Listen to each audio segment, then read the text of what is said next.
कई सारे केसेस में वांटेड रहे हैं और इनके ऊपर अभी जो हम लोग को इतिहास मिला है ये 2004 से ही एक्टिव थे। कई तरह के दुर्दांत घटनाएं कर चुके हैं, जिसमें ये रास्ता में उतरे और वहाँ पे जो सिपाही थे उनके हथियार छीनने की कोशिश की और भागने का प्रयास किए।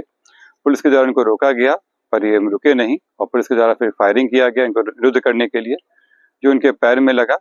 पैर में लगते ही इनको तुरंत प्राथमिक उपचार करने के लिए अस्पताल ले आया गया। नमस्कार, आप लाइव बिहार देख रहे हैं। मैं हूं राजमोहन तिवारी। देखिए, राजधानी पटना से बड़ी खबर निकलकर सामने आ रही है, जहां जिला अंतर्गत कई आपराधिक घटनाओं में संलिप्त खूंखार अपराधी हत्या जैसे कांडों में वांछित अभियुक्त रोशन शर्मा को पटना पुलिस ने ठोक दिया है। आपको बता दें कि कुछ दिनों पहले ही जहानाबाद से इसकी गिरफ्तारी हुई थी और इसके निशानदेही पर अब तक कई ठिकानों पर छापेमारी करके अवैध हथियारों को भी जब्त किया गया था। यहां तक कि मिनी गन फैक्ट्री का भी उद्भेदन हुआ था। लेकिन अब ये खबर सामने आई है कि पटना पुलिस उसे अपनी गाड़ी में बैठाकर कहीं ले जा रही थी, लेकिन उसी दौरान टॉयलेट के बहाने ये गाड़ी से उतरता है और सिपाहियों का हथियार छीनकर भागने की कोशिश करता है। इसी क्रम में उसे रोकने के लिए पटना पुलिस ने उसके पैर में गोली मारी और उसके बाद उसे प्राथमिक उपचार के लिए अस्पताल ले गई,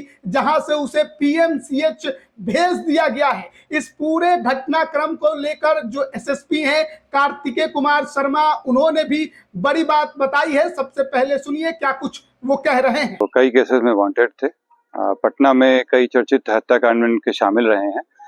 इसमें जो रामकृष्ण नगर बस स्टैंड पे जो गोलीबारी हुई थी वो कृपाशंकर हत्याकांड में भी वांछित थे ये। इसके अतिरिक्त ये व्यक्ति के ऊपर 1.5 दर्जन से ज्यादा केस हैं विभिन्न राज्यों में, झारखंड में, बंगाल में और बिहार में। ये रोशन शर्मा, इनको 4-5 की रात में जहानाबाद से पूछताछ के लिए लाया गया था। पूछताछ के क्रम में ये कई घटनाओं में अपनी सहभागिता के बारे में बताए। इनके द्वारा निशानदेही पर फुलवारी शरीफ में भारी मात्रा में हथियार और गोली बरामद किया गया। इसके अतिरिक्त एक मिनी गन फैक्ट्री के बारे में बताया गया है, जहाँ पे भी काफी चीजों की बरामदगी की गई है। इनके द्वारा अपने एक साथी के बारे में बताया गया था। उसी साथी के निशानदेही पे हम लोग वहाँ पहुंच रहे थे उनको गिरफ्तारी करने के लिए। इसी क्रम में ये रास्ता में उतरे और वहाँ पे जो सिपाही थे उनके हथियार छीनने की कोशिश की और भागने का प्रयास किए। पुलिस के द्वारा इनको रोका गया पर ये रुके नहीं और पुलिस के द्वारा फिर फायरिंग किया गया इनको निरुद्ध करने के लिए, जो उनके पैर में लगा। पैर में लगते ही इनको तुरंत प्राथमिक उपचार करने के लिए अस्पताल ले आया गया और वहां से इनको पीएमसीएच रेफर कर दिया गया है।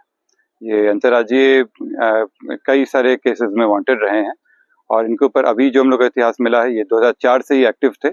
कई तरह के दुर्दांत घटनाएं कर चुके हैं, जिसमें सेंसेशनल लूट है, डकैती है, आर्म्स एक्ट के केस है और हत्या के केस। तो अभी आपने सुना पटना एसएसपी को जो अभियुक्त रोशन शर्मा है उसके बारे में पूरी जानकारी दे रहे थे कि किस प्रकार से जहानाबाद में उसकी गिरफ्तारी हुई, फिर पटना लेकर आई पुलिस। उसके बाद उसके निशानदेही पर कई जगहों पर छापेमारी की गई, कई अवैध हथियार भी बरामद हुए और उसी के निशानदेही पर उसके एक साथी को गिरफ्तार करने पटना पुलिस जा रही थी छापेमारी के लिए। इसी क्रम में फुलवारी शरीफ थाना अंतर्गत ग्राम कुरकुरी के पास अभियुक्त टॉयलेट के लिए उतरता है और सिपाहियों का हथियार छीनकर भागने का प्रयास करता है। उसे रोकने की कोशिश की जाती है पर वो नहीं मानता है। इस वजह से पुलिस को फायरिंग करनी पड़ती है, जिसमें अभियुक्त रोशन शर्मा के पैर में गोली लगती है और उसे उपचार के लिए पहले प्राथमिक उपचार के लिए अस्पताल लेकर पुलिस जाती है, फिर उसे पीएमसीएच रेफर कर दिया जाता है। अभियुक्त रोशन शर्मा अंतर्राज्यीय कई आपराधिक घटनाओं में भी वांछित है। बिहार, झारखंड और पश्चिम बंगाल में भी कई मामले उसके खिलाफ दर्ज हैं और 2004 से ही वो आपराधिक घटनाओं में सक्रिय है। पटना जिला अंतर्गत कई चर्चित घटनाओं में वो वांछित रहा है। यहां तक कि बस स्टैंड में हुई फायरिंग तथा कृपा शंकर हत्याकांड में भी वो संलिप्त रहा है। तो अभियुक्त रोशन शर्मा को लेकर ये बड़ी जानकारी सामने आई है, जहां पर पटना पुलिस ने हाफ एनकाउंटर किया है, पैर में गोली मारी है, जिसके बाद उस अभियुक्त को पीएमसीएच रेफर किया गया है। तो हाल के दिनों में आपराधिक घटनाओं को लगाम लगाने के लिए पुलिस जो है वो त्वरित कार्रवाई कर रही है और इसके लिए लगातार हम देख रहे हैं कि छानबीन और छापेमारी भी चल रही है। और जिस तरीके से रोशन शर्मा की निशानदेही पर उसके साथी को गिरफ्तार करने की कोशिश हो रही थी और इसी क्रम में वो भागने की कोशिश कर रहा था, जहां पर उसके पैर में पुलिस ने गोली मारी। बने रहिएगा हमारे साथ, तमाम अपडेट हम आप तक पहुंचा रहे हैं। आप सभी का बहुत बहुत धन्यवाद।